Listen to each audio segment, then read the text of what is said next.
Assalamualaikum warahmatullahi wabarakatuh. And hello everyone. Perkenalkan, nama saya Amalia dari kelas 03 jurusan Administrasi Pendidikan Fakultas Ilmu Pendidikan Universitas Negeri Makassar. Jadi sebelumnya video ini dibuat untuk memenuhi tugas final dari mata kuliah Literasi Teknologi Dasar. Jadi di video kali ini saya akan memaparkan materi tentang ICT atau TIK sebagai penunjang administrasi pendidikan. Disimak baik-baik ya. Sebelum kita masuk ke inti materi dari ICT sebagai penunjang administrasi pendidikan, saya terlebih dahulu saya akan menjelaskan tentang hakikat teknologi informasi dan komunikasi. Teknologi informasi dan komunikasi atau disingkat dengan TIK adalah semua teknologi yang berhubungan dengan penanganan informasi.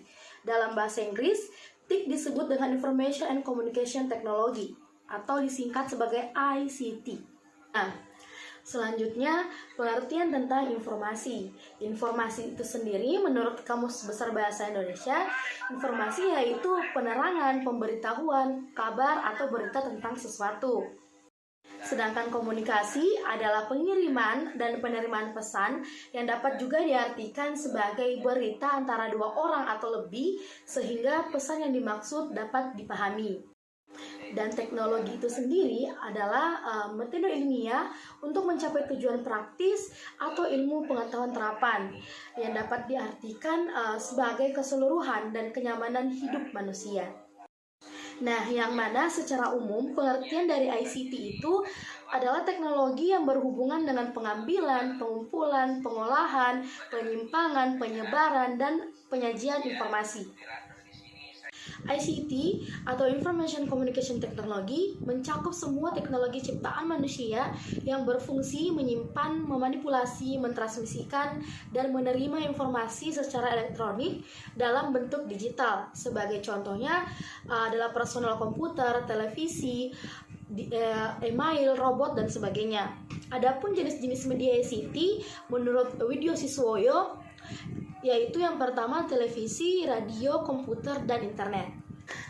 Nah, adapun fungsi TIK di dalam kehidupan yaitu yang pertama sebagai alat berkomunikasi dengan kerabat saat jarak jauh.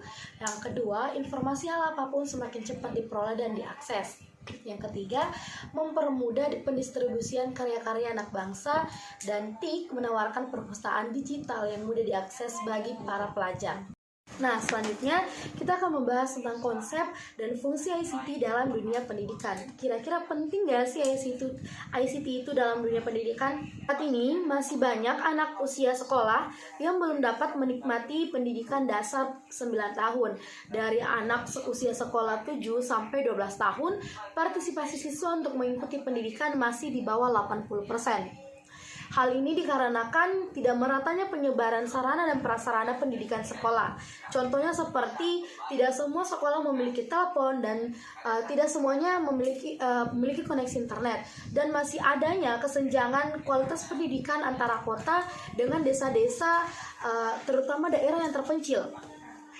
Secara umum, masih terdapat kesenjangan antara daerah Indonesia Barat dengan daerah Indonesia Timur. Penilaian kualitas pendidikan Indonesia menduduki ranking 112 dari 175 negara, jauh berada di bawah Malaysia dan Bangladesh. Dan hal ini tersebut diakibatkan karena kualitas tenaga pendidik masih perlu ditingkatkan. Dan salah satu masalah terbesarnya adalah rendahnya tingkat pemanfaatan ICT di sekolah atau digital divide. ICT dapat menunjang optimalisasi fungsi karena potensi ICT cukup penting.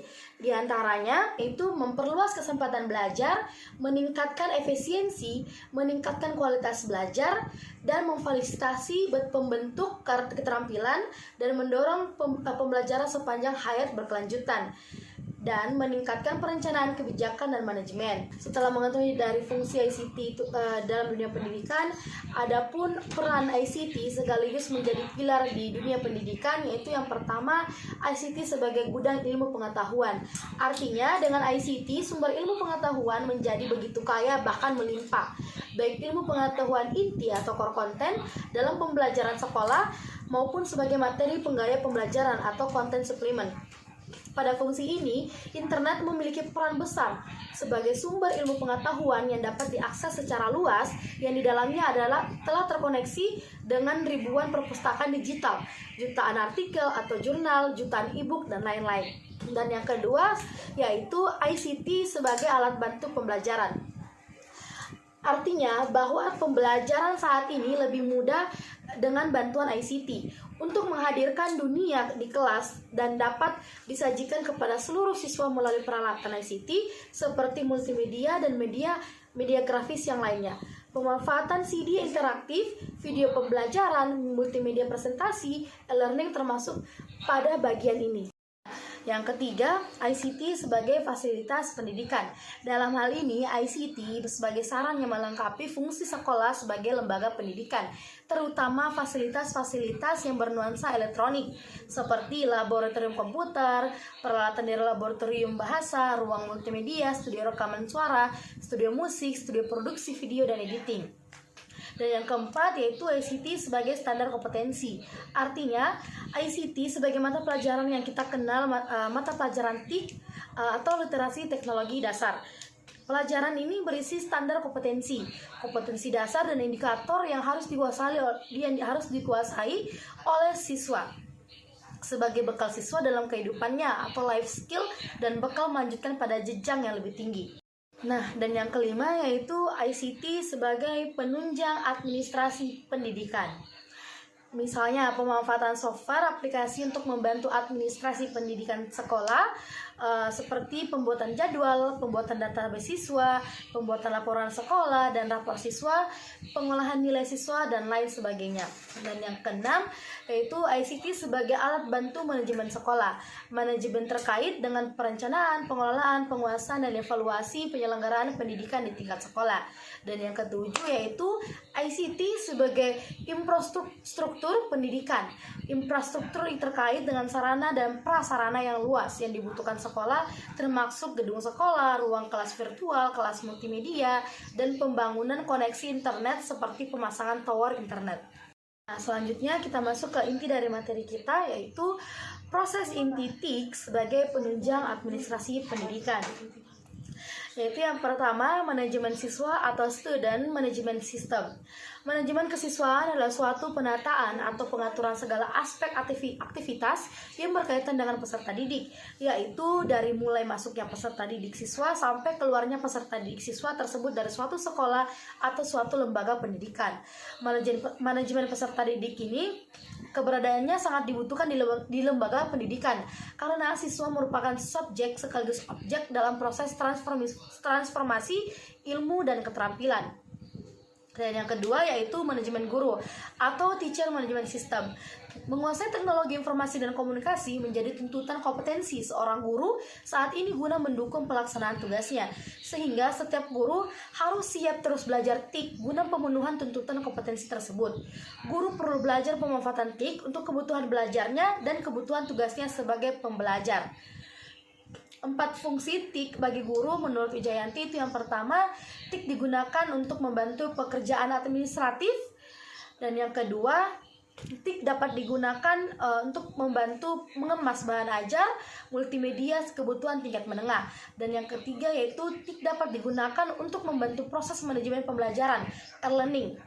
Dan keempat yaitu TIK dapat digunakan untuk dukungan teknis dan meningkatkan pengetahuan agar dapat mewujudkan self-running creator, seperti antivirus, tools, jaringan, internet, dan lain-lain sebagainya.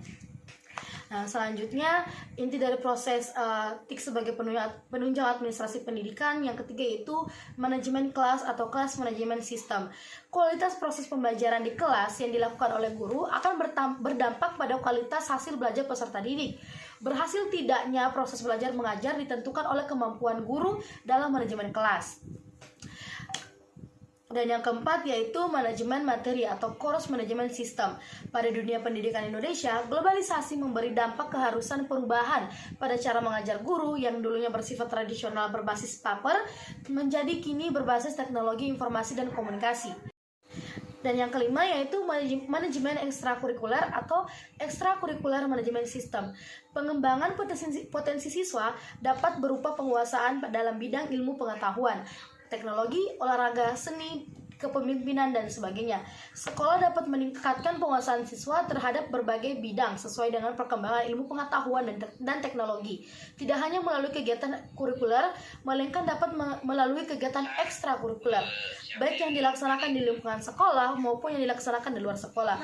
Kegiatan ekstrakurikuler merupakan kegiatan siswa yang dilaksanakan di luar ketentuan yang telah ada di dalam kurikulum. Kegiatan ekstrakurikuler ini biasanya terbentuk berdasarkan bakat dan minat yang dimiliki. Contoh kegiatan ekstrakurikuler yaitu OSIS, ROHIS, dan kelompok karate, kelompok silat, kelompok basket, pramuka, kelompok teater, palang merah remaja, dan lain sebagainya. Nah, selanjutnya kita masuk ke materi proses penunjang TIK sebagai administrasi pendidikan. Yang pertama, administrasi sekolah atau School Administration Information System. Dalam pelaksanaan administrasi yang dilakukan dalam upaya pencapaian tujuan pendidikan di sekolah mempunyai 3 prinsip, yaitu administrasi harus bersifat praktis, dapat dikerjakan dengan mempertimbangkan situasi dan kondisi nyata di sekolah. Yang kedua, administrasi harus bersifat sebagai sumber informasi bagi pengembangan pengelolaan pendidikan dan peningkatan proses kegiatan belajar mengajar. Dan yang ketiga yaitu administrasi dilaksanakan melalui suatu sistem dan mekanisme kerja yang menunjang pelaksanaan program kegiatan belajar mengajar di sekolah. Dan yang kedua yaitu sumber daya manusia atau Human Resource Information System. Desentralisasi pendidikan memberikan wewenang lebih banyak kepada daerah, sehingga ini merupakan peluang yang besar bagi Pemda atau Dinas Pendidikan untuk berlomba mewujudkan masyarakat belajar di daerah masing-masing dengan mengelola sumber belajar yang ada. Melalui upaya tersebut diharapkan akan tercapai 3 hal, yaitu meningkatnya keterampilan masyarakat dan peneliti di bidang teknologi informasi dan komunikasi. Yang kedua, terselenggaranya program-program pelatihan, pendidikan, dan penelitian teknologi informasi dan komunikasi, baik secara manajerial maupun teknis. Yang ketiga, meningkatnya pembudayaan pemanfaatan dan pendayagunaan teknologi informasi dan komunikasi. Dan yang ketiga yaitu keuangan dan akuntansi atau Financial Information System. Sistem informasi keuangan dan akuntansi untuk mengelola pengeluaran dan penerimaan keuangan guna mempermudah pelaporan dan pemantauan keuangan dengan fitur yang pertama pengelolaan penerimaan dan pengeluaran, dan yang kedua pengelolaan anggaran dan monitoring penggunaan, yang ketiga laporan keuangan atau realisasi anggaran, realisasi penerimaan dan pengeluaran, dan yang keempat posting transaksi atau jurnal penerimaan, jurnal pengeluaran, dan jurnal umum, dan yang terakhir laporan akuntansi atau laporan buku besar dan laporan neraca dan administrasi sistem. Dan yang keempat yaitu manajemen fasilitas manajemen sistem, yaitu manajemen fasilitas memiliki kesamaan arti dengan manajemen sarana dan prasarana. Manajemen fasilitas merupakan proses pengadaan dan pendayagunaan komponen-komponen yang secara langsung maupun tidak langsung jalannya proses pendidikan untuk mencapai tujuan secara efektif dan efisien. Jadi itulah tadi pemaparan materi dari saya dengan judul ICT sebagai penunjang administrasi pendidikan. Adapun kesalahan kata atau informasi di dalam video ini, saya mohon maaf yang sebesar-besarnya. Dan semoga apa yang saya sampaikan tadi dapat dipahami dan teman-teman semuanya mendapatkan ilmu baru. Terima kasih. Wassalamualaikum warahmatullahi wabarakatuh. Bye-bye.